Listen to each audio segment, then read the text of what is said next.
On Thanksgiving night, November 28, 2024, a heartbreaking and deeply concerning case out of Akron, Ohio. Jazmir Tucker, a 15-year-old boy, was shot and killed.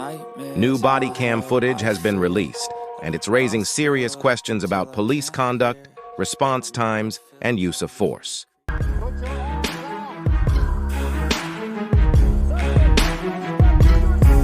On Thanksgiving night, around 11 p.m., Akron police were responding to gunshots in the area of East Avenue and Vernon Odom Boulevard.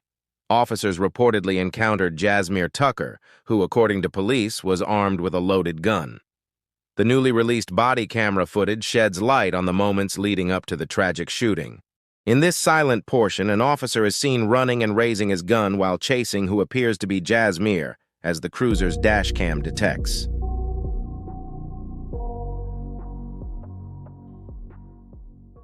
When the audio kicks in, multiple officers are yelling commands at Jazmir, telling him to put his hands at his sides. Obviously, a weird command to tell a suspect to put their hands at their side.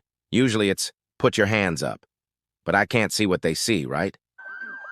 Have someone block north at East Avenue.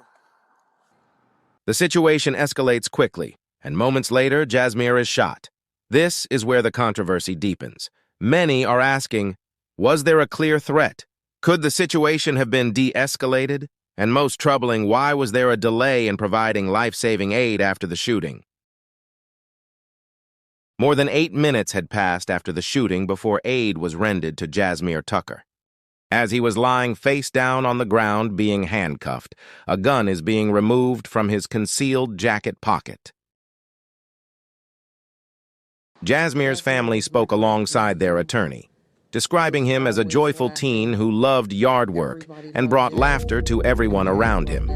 Their devastation is palpable as they call for answers and accountability. Both Akron's mayor and police chief have released statements.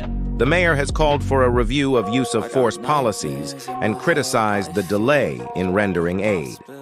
Meanwhile, Police Chief Brian Harding has pledged transparency and involvement in addressing community concerns. But will these measures be enough to rebuild trust? This tragic case isn't just about one city. It's part of a larger national conversation about policing, community trust, and the use of force. Are we seeing enough changes in policy to prevent these tragedies, or are we stuck in a cycle of reaction and promises without action? This story is far from over. Investigations are ongoing, and the Tucker family, alongside their attorney, are demanding justice. What are your thoughts on the body cam footage and the officials' response? Do you think enough is being done to address these concerns? Let us know in the comments below, and as always, stay informed, stay vigilant, and stay safe. Peace. I don't ever slow up, no I don't take shit. I got no love for the fakeness. If you wanna play tough and wanna hate this, I'll always show up. I don't ever slow up, no I don't take shit. I got no love for the fakeness. If you wanna play tough and wanna hate this, I'll always show up and make a statement. I don't ever slow up, no I don't take shit. I got no love for the fakeness. If you wanna play tough and wanna hate this, I'll always show up and make a statement. Everything I do so instinctive and so passionate. Every word I move so descriptive like an adjective. I got a vendetta against people who patented being negative when you I don't want to die, oh please. I don't want to die, oh.